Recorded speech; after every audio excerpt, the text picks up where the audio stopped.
Ang Super Health Center po, pwede po dyan yung konsulta. Dahil lahat ng Pilipino, membro po tayo ng PhilHealth. Diyan na tayo magpakonsulta.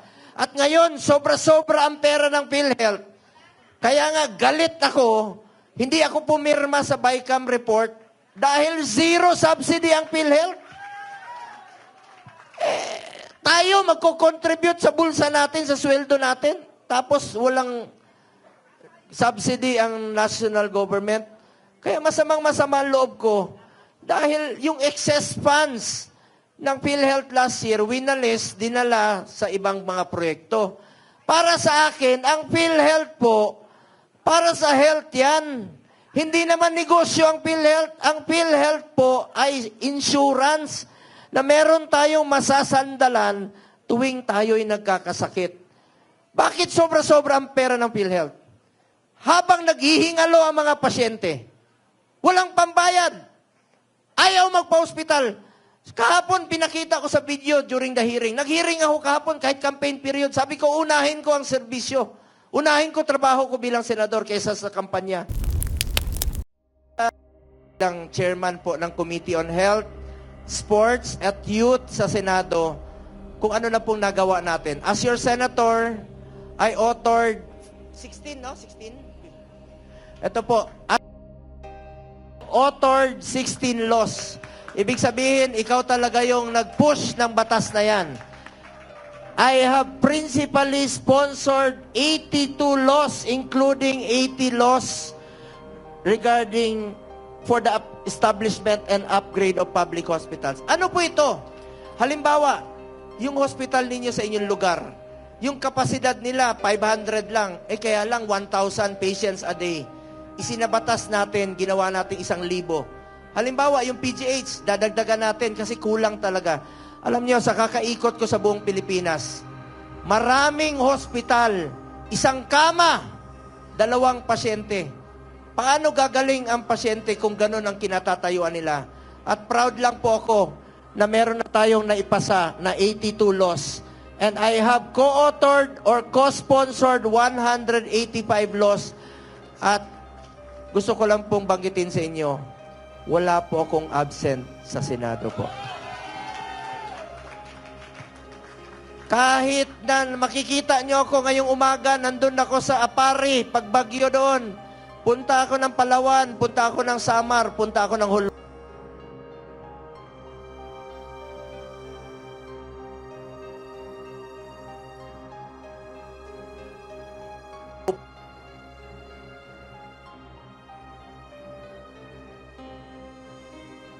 Lamig sa malamig na opisina habang nangangailangan ng tulong.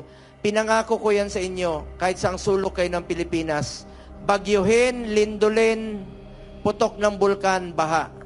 Pupuntahan ko po kayo. Uunahin ko po yung mga programang ilapit natin ang serbisyo ng gobyerno sa ating mga kababayan. Yan po ang aking nagawa bilang senador. Ngayon, as chairman naman ng Committee on Health, 3 po ang aking naging prioridad. Malasakit centers. Meron na ho tayong 107 na malasakit centers sa buong Pilipinas. Meron yan sa inyo. Punta kayo ng Camiguin Island, meron. Punta kayo ng Batangas, punta kayo ng Cagayan. Batanes, meron nga. Punta kayo ng Palawan, magkabilang dulo. Sa Palawan nun, si Elgin. Magkabilang dulo, napuntahan ko ang malasakit center sa Culyon. Napakalayo. 1 araw ang biyahe papunta ng Culyon. Pinuntahan ko yan. Meron ngang isang taga-Tagum doon, sir. 35 years na hindi umuwi sa kanila. Sabi ko, isama na kita. Iuwi kita sa Davao, sa Tagum. Sabi niya, ayoko nang umuwi. Leprosy noon. Gumaling na siya, may gamot na sa leprosy. Ayaw na niyang umuwi dahil sabi niya, wala na raw siyang kamag-anak na uwian. Naiyak po ako nung nakita ko yung pasyente. Awang-awa po ako na meron palang ganon. After 35 years,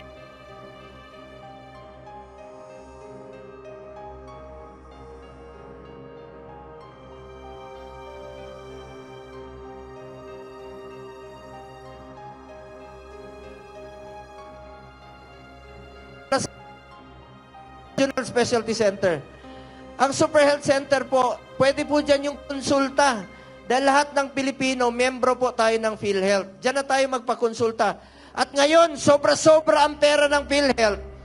Kaya nga, galit ako, hindi ako pumirma sa BICAM report dahil zero subsidy ang PhilHealth. Tayo magko-contribute sa bulsa natin, sa sweldo natin. Tapos walang subsidy ang national government. Kaya masamang-masama ang loob ko dahil yung excess funds ng PhilHealth last year, winalis, dinala sa ibang mga proyekto. Para sa akin, ang PhilHealth po, para sa health yan. Hindi naman negosyo ang PhilHealth. Ang PhilHealth po ay insurance na meron tayong masasandalan tuwing tayo'y nagkakasakit. Bakit sobra-sobra ang pera ng PhilHealth? Habang naghihingalo ang mga pasyente, walang pambayad. Ayaw magpa-hospital. Kahapon, pinakita ko sa video during the hearing. Nag-hearing ako kahapon kahit campaign period. Sabi ko, unahin ko ang serbisyo.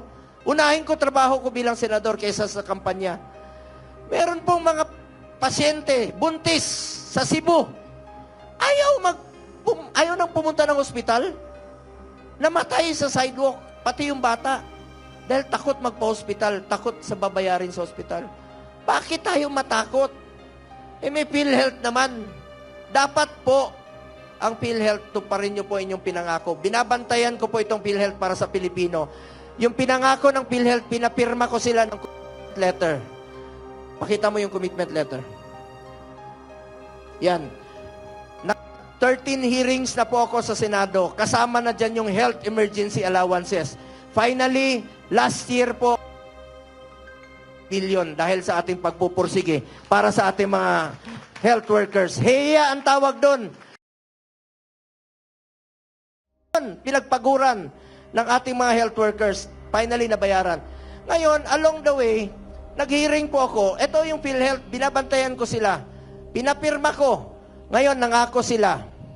Tatanggalin na nila yung single period of confinement policy. Ano yun? Alam nyo ba noon may polisiya sila na bawal i-cover ng pangalawang beses ng PhilHealth yung magkasakit tayo ng pneumonia. After 10 days na admit tayo muli, sabi ng PhilHealth, bawal.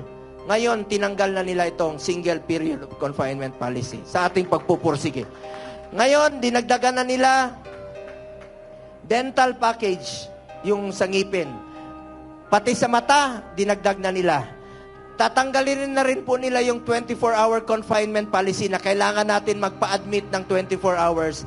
Nag-introduce na sila ng emergency packages. Ang dami nilang pulisiya na anti-poor.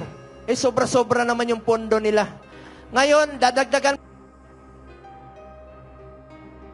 puso, yung angioplasty. Tataasan na rin po nila yung ito. Ito yung mga pinangako nila na patuloy ko pong babantayan para sa Pilipino. Dahil para sa akin, ang PhilHealth po, para sa health ng Pilipino. Karapatan natin yan, mga kababayan ko. Ngayon, balikan ko lang po yung proyekto na isinulong natin. Proyekto po ito ng DOH, ito pong Super Health Center. Tingnan nyo po, Batangas, Tingloy, Island, yung buntis noon nanganganak sa tricycle sa bangka. Ang layo ng ospital, 2 hours. Ngayon, may Super Health Center na sila. Kay Mayor Alvarez, meron po akong pinuntahan doon sa Lake Cebu. Sinong taga South Cotabato rito? Ito, pinuntahan namin ni Ipi yan. Lake Cebu, South Cotabato. Tibuli tribe. Mga nitibo yan. Ang buntis doon, nanganak bago pa ako dumating. Ayan. Tuwang-tuma yung mayor. Sabi ng mayor, Sir, pangalanan namin sa iyo yung bata. Dahil bago ka dumating, pinanganak yung bata. Pagtingin ko sa bata, babae. Sabi ko, paano mo pangalanan sa akin? Lalaki ako. Sabi niya, Sir, hindi problema. Pangalanan namin ng Bongga. Totoo yan, ha? True to life story yan. Nangyayari po yan sa totoong buhay. Yan po ang ginagawa natin. Magkakaroon po ng mahigit 700 na Super Health Center sa buong Pilipinas. And I'm sure kasama na po dyan ang inyong mga lugar. Third, ito po, Regional Specialty Center. Batas na po yan, priority po ito yun. No? Dahil yung mga heart center, di ba, nasa Quezon City? Ang layo. Ang kidney center, pag nagpapatransplant tayo, ang layo. Ngayon po, isinabatas natin, sa loob ng 5 taon, magtatayo ng mga specialty center sa mga selected DOH hospital sa buong Pilipinas. Tingnan niyo po, ang Davao. Davao. Yan, Davao yan, oh. Meron na silang CT scan angiogram. Pag nagpa-CT scan ka, diretso na angiogram. Hindi na ilalabas ka uli, lipat ka na ng ibang kwarto. Diretso na. Yan po ang paparamihin natin sa Cebu, Iloilo, Cagayan Valley, Zamboanga. Pwede na rin po. Yan po ang plano natin ipakalat sa loob ng 5 taon. Proud lang po ako bilang chairman ng Committee on Health. Nakakuha ako ng 24-0 na boto. Pati si Senator Bato, co-sponsor at co-author ng batas na yan. Regional Specialty Center po. Kami ni Senator Bato sa Senado, nagkakaintindihan kami doon. No questions asked kami pag mga batas na sabi na, patanong siya, pre, pag meron siya, chairman siya, pirma siya. Alam niyo bakit? Nagkakaintindihan kami. Iisa ang aming layunin, unahin namin yung interes na ordinaryong mamamayang Pilipino. At yan po ang inihiling ko sa inyo, mga kasamahan natin dito, kung papalarin tayo muli lahat. Ngayon, ito po ang Regional Specialty Center, yan po yun. Chairman din po ako ng Committee on Sports. Ayaw ko pong masayang ang inumpisahan ni dating Pangulong Rodrigo Duterte na labanan ang iligal ang kriminalidad. Pag bumalik ang iligal na droga, kayo sa hindi, babalik po ang korupsyon sa gobyerno. Babalik po ang kriminalidad. Kaya, in my own small way, ngayon, iniingganyo ko po lahat sa kakaikot ko sa buong Pilipinas. Iniingganyo ko po ang mga mayors, mga kapitan. Sabi ko, magpaligat ito. Tulungan natin sila mag-get into sports, stay away from drugs to keep us healthy and fit. Pag tayo ay physically fit, mas healthy tayo, masahabang ating buhay. Ngayon, proud lang po ako. Bilang chairman ng Sports 2019, nakamit po natin ang first history. Nakamit natin ang first ever gold sa Tokyo Olympics noong 2020. At ngayon naman, nakadalawang gold po tayo sa 2024 Paris Olympics po. Pinapatigil na ako ng ni Jello. Time is up na raw. Sige. Proud lang po ako. Chairman din po ako ng Sports and Youth. Isa po ako sa author at co-sponsor ng National Academy of Sports sa New Clark City.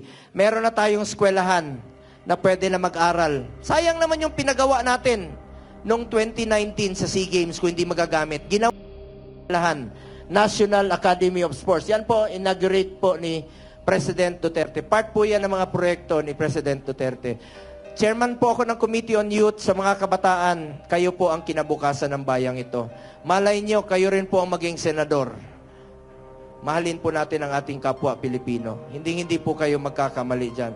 So muli, maraming salamat po. Tawagin nyo lang po akong Kuya Bongo ninyo kahit saan tayo magkita. Just call me Bongo. Pero may pakiusap lang po ako sa inyo. Please lang po. Halimbawa, andito sila General Peña, Secretary Mamao, sila Attorney Delgra. Please lang. Huwag nyo naman akong tawaging Kuya. Siyempre, magsalubong tayo. Sabi mo, Kuya Bo, ano ako, super lolo? Bongo lang po. Madali naman pong tandaan ang pangalan ko. Ang apelido ko po among the candidates, ang pinakamaikli. Pero madaling tandaan. Pero siyempre, pakiusap aking mga kasamahan po. Yan po ang pakiusap ko po sa inyo. Palakpakan natin sila lahat. Madaling tandaan ang pangalan ko. Pumunta kayo dyan sa traffic, sa EDSA. Ang maalala nyo ang aking apelido. Ano yung green? Pag gutom na kayo, bibili kayo ng manok. Chokes to? Oh. Anong pangalan ng ating minamahal na Tatay Digong? Rodri? Go! Oh, anong paboritong ulam namin? Mong? Go! Oh, kita nyo? Anong tawag sa mahilig sa alak? Marami dito. Laseng? Hoy, mga lasenggo. Huwag kayo magmaneho pag nakainom kayo. Delikado. Pag may nangyari sa inyo, ako na naman maalala nyo. Pag kayo ay Oh, hindi niyo ako malilimutan. Anong paborito nating araw? Ling? O, last question. Last question. Anong paboritong hotel ni Philip Salvador?